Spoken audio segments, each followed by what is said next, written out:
You ready? All right. Look, dog, I'm extra unique. My whole aura scream talent. Top man.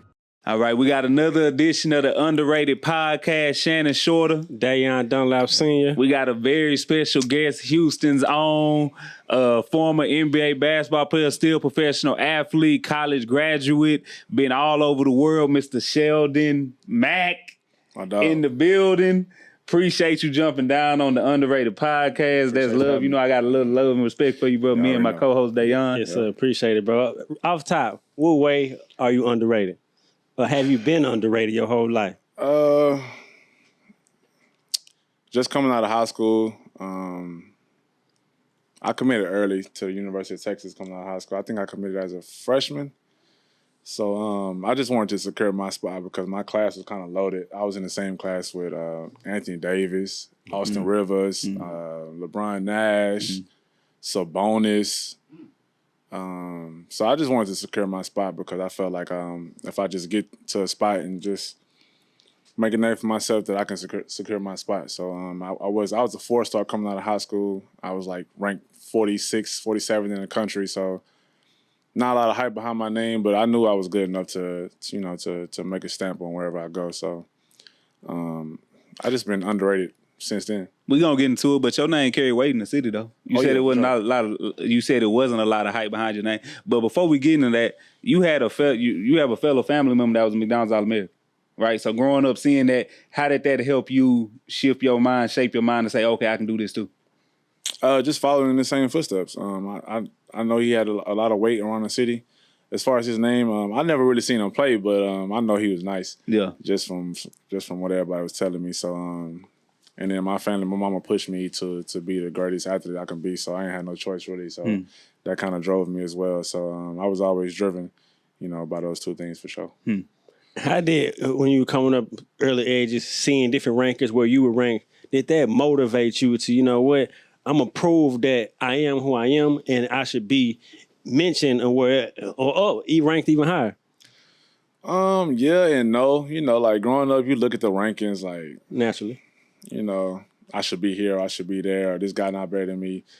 I kind of felt that way at times, but I knew where I was, and I knew where people knew I was as a talent. Coming out of high school, it was LeBron Nash. He was ranked number 1 in the state of Texas. Out of Dallas? Out of Dallas. Then we had D'Angelo was ranked number 2, and then I was ranked number 3. So, I was cool with number 3. I wasn't really too pressured about it, but just trying to go out there and improve myself every night and prove to everybody that I am who I am.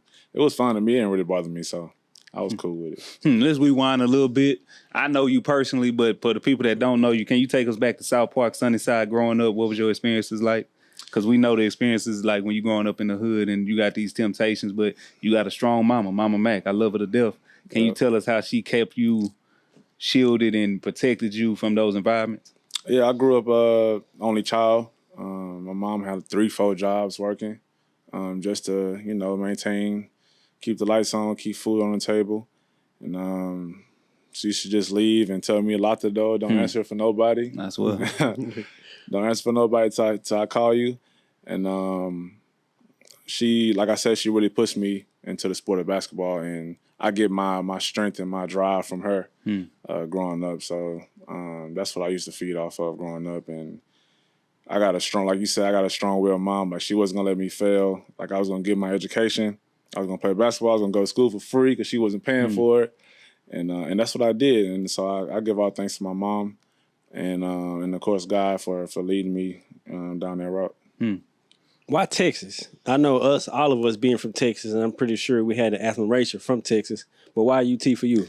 I just wanted to stay in the state of Texas. I didn't want to go nowhere far. I feel like they do you dirty. When I was growing up, I feel like when you go somewhere far, I feel like you ain't really got, people that's close around you to look out for you. So I wanted to stay close to home, because I'm a real family-oriented guy, so I want to stay home. You play for Shaka Smart? No, I played for Rick Barnes. Rick Barnes, okay. I played for Rick Barnes in 2011, 12. And I just want to stay close to home. At that time, and even still, Texas is still the best school in Texas. That is what it is, and that's where I want to go. And it was... right now, Houston is Cougars. Oh, yeah, nah, no doubt. I got to give it to Cool. Okay. They definitely. But when I was 2011-12, Houston wasn't even. No question. Nah, Oh, so yeah. it was different. I would have went to Houston if that was the No, case. for sure. But I chose to stay home. Okay, so like let's go back to high school. Obviously, you had a name in the city. You was always compared to D'Angelo. Was that comparison right? Was it a true comparison, or like how did you feel about that? No, I was right. Okay. It was right. I think D'Angelo averaged like close to 30 points a game. I was at like 27, 26 or something like that. It was always me, him, and Julian Lewis for the most part. I know I see a lot of these podcasts and people be sending me stuff and they always talk about, Mac, they not saying your name, this, and that. And I'm like, they know what's up. Like, Yeah. They know. Everybody know I'm one of the best players to come out of Houston. I'm not trying to be cocky or none of that. That just, it is what it is. You ask around, everybody tell you. So Yeah. for the most part, it was definitely me and D'Angelo. I think D'Angelo was definitely the best scorer coming out of our class, like, without a doubt. Without a doubt. Without a doubt. So your senior year, you hit some tragedy going into the season. Your good friend Toby passed away, unfortunately. How did that impact you? But you dedicated your first game to him. You had 56. Off camera, you said 5 minutes. You could have had 60, but you had 56. So how did that impact your whole senior year? It was tough, man. That was the first time I really faced like adversity on that side of the field, as far as somebody dying, passing away. So, and the time that happened, it was at prom where we were supposed to have fun, have a good time. So, it was tough, man. That was the closest person that ever passed away to me. So, that following year, I just wanted to dedicate, that first game to him. I think we played Booker T. Washington at home. It was packed. The game was dedicated to Toby, so I was going to put on the show. Everybody knew that. So I did what I was supposed to do. I had 56. We won, most of all. That's the most importantly. So rest in peace to my dog, though. Missed that dog. You talked about your mom kind of instilling that drive into you and kind of learning that hard hat. When did you recognize the work that it was going to take for you to reach the pinnacle of the sport of basketball? Or even D1, making it D1? I really ain't understand it until I got to University of Texas. For that's where I kind of hit a wall. Okay. It was like I need to work a little bit harder. That's one of the regrets I probably have in college. Rick Barnes really pushed you to work for me to work harder and play harder, even though he didn't do it in the politest way. Like that's why I transferred. After my 2 years, I transferred because I felt like it wasn't like positive reinforcement. You know what I'm saying? It was like tearing me down, and that's not how you groom a player to be better down the line. So, like I said, I didn't play hard all the time, but I also averaged 11 points as a freshman. You average 2-3 points at Kentucky right now, you're a lottery pick. It's crazy, bro. So, that's where I really, after I left Texas, that's where I grew my schedule of working hard and my routine of really building a habit of working hard. Okay, so what made you choose Miami after you left Texas? And tell us about the impact of that coach. Obviously, he just retired a couple years ago. Maybe last year. I might be mistaken. This year. Yeah, this year. Couple months ago. Okay. Yeah. So how did he impact your life? Because y'all had great success in Miami when you was there. So after I transferred, I took a visit to Oregon, took a visit to LSU, took a visit to Miami. And it was between Oregon and LSU for sure. And I chose Miami because of the way Coach L made me feel, showed me how he was going to use me. Also, my fellow teammate, Andrew Rodriguez, he went to Kansas State. He transferred there as well. So once he transferred, it was a wrap for me because I wanted to play with him because I played against him in the Big 12. So I knew what type of point guard I was getting to play along with. So that played a major role in me going there too. And just the city of Miami, sun always out, got the beach, it's fun. Can't get distracted. Yeah. But that's why I chose there. You get there, you just talked about how you learned what it took at Texas. Now you're a little bit more mature, like you mentioned, and you begin to have some success. What was it like, or your mindset coming into that season with the work that you put in to be able to propel you to the next level? So when I first transferred to Miami, during that year, it was 2015, 16, you had to sit out a year. Yeah. So I couldn't play. I already knew that off the bat coming into it. So I'm like, all right, cool. I'm going to just work on my game, work on my degree. I things like that. And me and Angel I had somebody to work out with too as well. So I was like, all right, so I'm not going to just be working out by myself. I can work out with A-Rod, and we can grow and on and off the court together, and that'll help us on the chemistry on the court side when we finally get to playing. So I just stuck with those two things, man, just working out. We had a assistant coach that would work us out every day. We actually played against a team with Ron Brown, Tanya Jakiri, the Sweet 16 team. We actually played against them. We made those guys better, and we helped them get to where they're supposed to be. So it was the schedule was already sorted out, man, before I even transferred. So that's one of the reasons I transferred there. So how did you? Let's fast forward a little bit. You got drafted to the NBA. You got picked up? I'm sorry, you got picked up. Yeah, I went undrafted. Okay, went undrafted, but you did get picked up. How was that feeling for you? It was weird because I had family at home. I was in the 2016 draft, so I was in the draft with Ben Simmons, DeJounte Murray, Jaylen Brown. The class was crazy. It was crazy. There was some dollars in there for sure, but I felt like Buddy Hield, he had an amazing year, but I also had an amazing year too. Went to the Sweet 16. I averaged 16, like I averaged some good numbers, you know what I'm saying? So it was tough because I had family at home with me watching the draft. You have a draft party? I wouldn't call it a draft party. Okay. Just a gathering. Okay. Yeah, just come to the crib, see if my name get called. And once it got to like the second round, I'm like, I don't want my name to be called now because when you get to the second round, they kind of control what they do with you.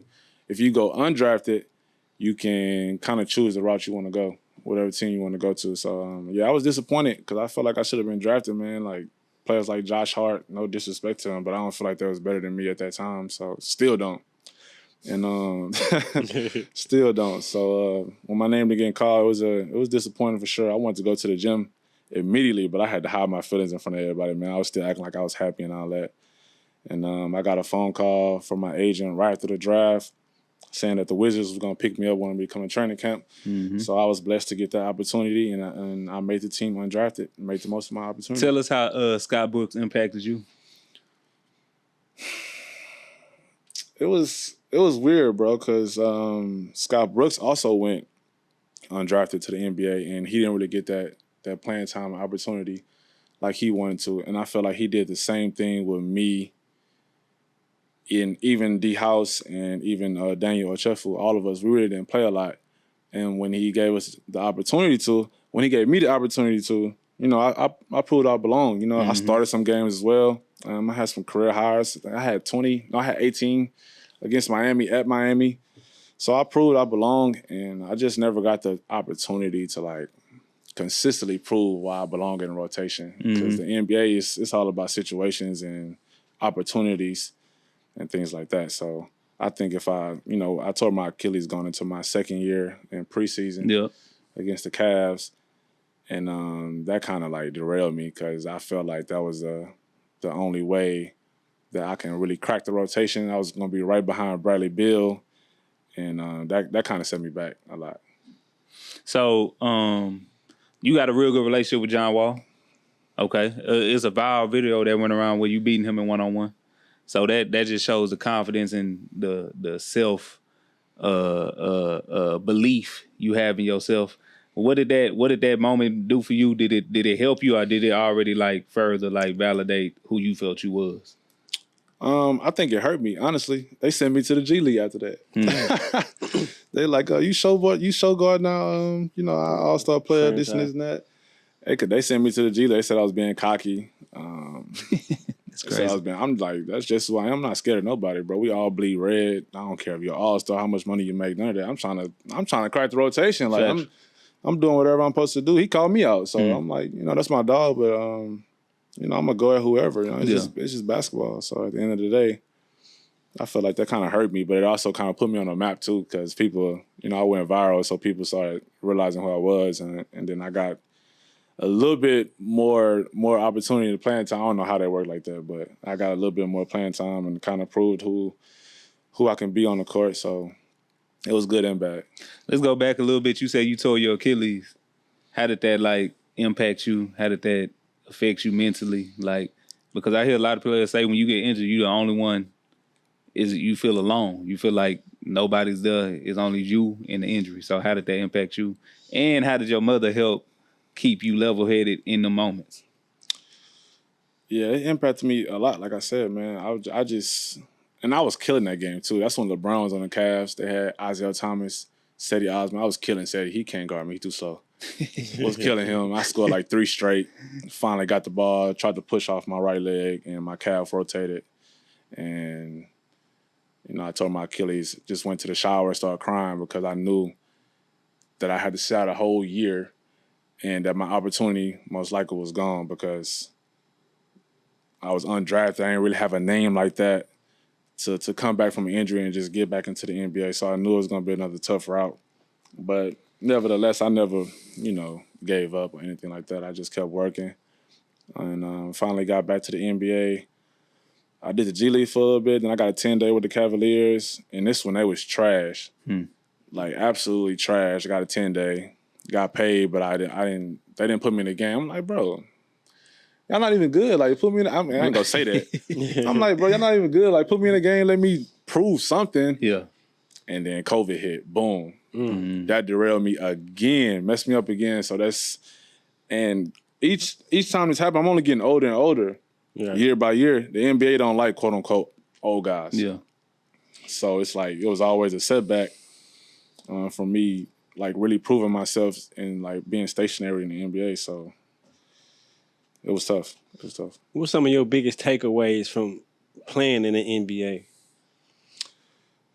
Just the work ethic you gotta have just to maintain your spot. It's never a guaranteed spot unless you, quote unquote, already got a name. And the vets I was around, John Wall, Bradley Beal, Markieff Morris, Gortat, they taught me a lot of just being a professional on and off the court. So I took those things along with me, and I still carry them with me today. And that's what's, helping me win overseas. Let's fast forward to the overseas life. You like a Puerto Rican legend. You like the Puerto Rican GOAT, as I hear. You done had 60 ball over there. You done went toe-to-toe with some of the best. How's that experience? Why do you love Puerto Rico so much? How did they treat you? How was that your first experience overseas? No. Okay. My first experience overseas was I went to France, actually. I played in the same league as Wemby. Okay. I went to France for a little bit and played I forgot the team name. It was cool, but that's the same. That was at the same time I went overseas for the first time ever. Was the same time everybody was getting a 10-day from the NBA. Ah, yeah, right after COVID and stuff. Yeah, right after COVID. So I told my overseas team, like, yo, I'm about to go back to G League, see if I can get an opportunity, because this is people getting 10 days left and right. Yeah. Went back to the G League and get a 10-day. Boom. It is what it is. I wasn't tripping. Maybe I came too late or something. I don't know. But that was my first time overseas, and then I ended up going to Puerto Rico for the first time, and I killed it. And ever since then, it's just been like, that's home for me. Yeah. That's home for me there. And also Venezuela. I won a championship there 2 years ago, and I got MVP. So those 2 spots are like my go-to spots. And they just spots that I feel secure. I feel wanted. I feel needed. Amen. And feel celebrated. That's where you want to, that's where you want to play. Yeah. Instead of just sitting on the bench in the NBA and not really bettering yourself. So I'm happy where I'm at. If I get an opportunity to go back to the NBA, of course I'm gonna take it. But I love playing overseas. It's love. What are some of the things maybe that you learned about yourself while being overseas in a totally different country? Oh man, you gotta adapt quick, like, cause spots overseas, they got their own way of playing. Like one team I had to leave because every time I caught the ball, the coach wanted me to catch it a certain way and not to dribble right away. I'm like, bro, that's not me, bro. That's not how I grew up playing. That's not how I play. Like, I got to be able to play loose, play free. So I had to leave, and everybody was mad or whatever, but I got to do what's best for me in my career. And it's just wherever you go, you got to find a spot that you like and a spot that you can adapt to how you play. Why do you feel like you get overlooked in these high school debates? I don't know. Maybe because it's out of sight, out of mind, but we are out of sight, out of mind. We grown now. We playing overseas. I don't know. But like I said, when my name come up, they know off bat, like, that it is, it's me. They know. So who is your, like, Top 5, I guess you could say, from the city. Out of Houston? Yeah. From my class. Your class and from the city. Myself, D'Angelo, Julian Lewis, Taryn Petaway was called. Taryn Petaway. That's it, bro. From my class, 2011, we was the only ones that like really, really held it down for that class. Okay. Yeah. That's a good word. What would you tell your younger self? Hindsight 2020, if you had to reflect, what would you tell your younger self? Like I said, I wish I had that work ethic I have now, back then when I was younger, but I was young. I ain't know no better. Just hooping, having fun. But everything I went through, everything I experienced, it all made me part of who I am today. So I'm glad I went through it, the good and bad. So it helped me get to where I am today. So I just wish I had that work ethic I have now. Back then, okay. I think I would have went farther. Is that what you would tell some of the younger hoopers in the city right now who may be familiar with your story, trying to reach the pinnacle where you reached and have the career that you're having? Is that what some of the advice maybe you would tell them as well? Yeah, most definitely. Because without the work ethic, you ain't gonna get far, man. Just stay locked in, stay off social media. So it's always gonna be there. Ain't nothing but a bunch of people talking. What about the ability, especially for both of y'all, the ability to adapt? I think that's, in my opinion, maybe not talked about from team to team or country to country or different situation. Different teams have different roles. I like to hear from both of y'all the ability to adapt, particularly on the court within a different team. I feel like if you're a real hooper, like you're not like, if you can't adapt, I feel like you one-dimensional. And I feel like you just don't, it's either your way or no way type. You feel what I'm saying? But you got to adjust, like, especially in Europe. You got to adjust. You can't just be a scorer. You can't just be a shooter. You can't be somebody who just dribbles a lot, because then they going to label you as such. You know what I'm saying? So if your coach needs you to play defense, rebound, run the flow, that's what he needs you to do. That's going to help the team. So, like, when you don't adjust, it basically is like a stain on your name. Yeah, I agree. Like you said, like I've been saying, you got to be able to adjust. And one of the reasons I didn't go to EuroLeague is because they practice more than they play. Me, I'm a play guy. Like, I want to hoop. Like Puerto Rico, Venezuela, you play every other day. It's just a lot of games. Like, I want to play a lot. I don't want to practice 2 times a day. I want to play as much as I can because I love the game. So, but like you said, you definitely got to be able to zap, and it could be tough if you can't. So, and I already went through that once, like I already told y'all. So, who would you recommend on the podcast if you had to recommend somebody that you think would be good on this platform? D'Angelo, for sure. My boy D'Angelo. Yeah, we got him jumping down soon, for sure. Get my boy D'Angelo in here. Yeah, we got him jumping down. Mac, I love you. You know you like a brother. You know my mama call you her son, bro. I appreciate you just jumping down on the pod, showing love to us. Just blessing us with your presence, talking your talk. You feel me? Me and Dayon, they go a long way with us. Appreciate you, Mac. Yes, sir. Always. Appreciate you having me. Underrated podcast, Dayon Dunlap. Shannon Shorter, another episode. Like, subscribe, comment. We got Sheldon Mac on this episode. We gonna keep coming. We gonna keep pushing them out. Thank y'all for y'all support.